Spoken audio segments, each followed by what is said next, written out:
Hi everyone, thanks for watching. So let's get into it.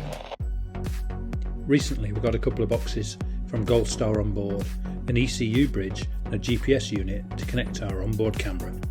Today's little project is to fit the GPS SmartyCam GPS receiver, which connects to our camera that's in car, giving us speed, GPS position, which is not hugely relevant because we're not on a track, so we'd ignore the lap times as well.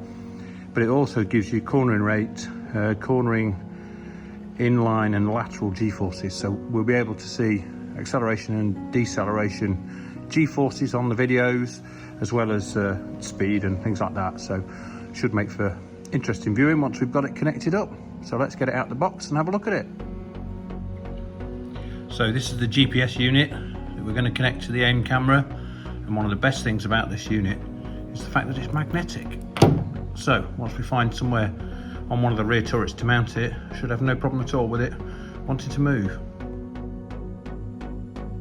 Once we boot up the in-car camera, we get this no GPS signal here written on the top of the screen.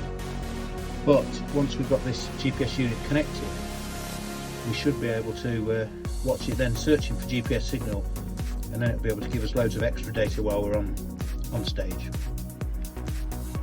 So we've opened the rear perspex at the side, mounted the GPS unit there, and then run the cable along, and it goes back round and through the bulkhead down there, comes out into the cabin and connect it to the camera. The GPS unit cable comes through the bulkhead there. Obviously our next job to do is to refit the plug, and then follows this line of cables round, comes round and into the back of the camera unit. And now when we start the camera unit up, which we'll do in a second, instead of no GPS across the top, it will do a GPS search, and then once it's located position, it gives us all those extra bits of information that we're hoping for. So at the top now it says GPS search. Can't quite read that. Yeah, you can. GPS search rather than no GPS, and that's now picking up a signal.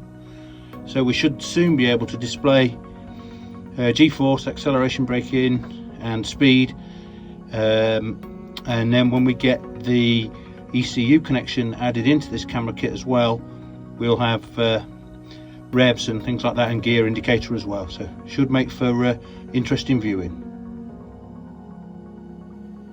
Now once we've changed the camera settings by connecting that to a laptop, we'll be able to display speed and G-force. Here's a quick example from the AIM website showing what it'll look like on screen.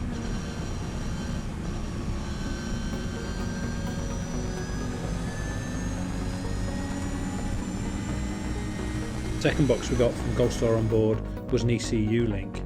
This will mean that we can display revs, and also it'll have a gear indicator as well as the speed and the G-force from the GPS unit.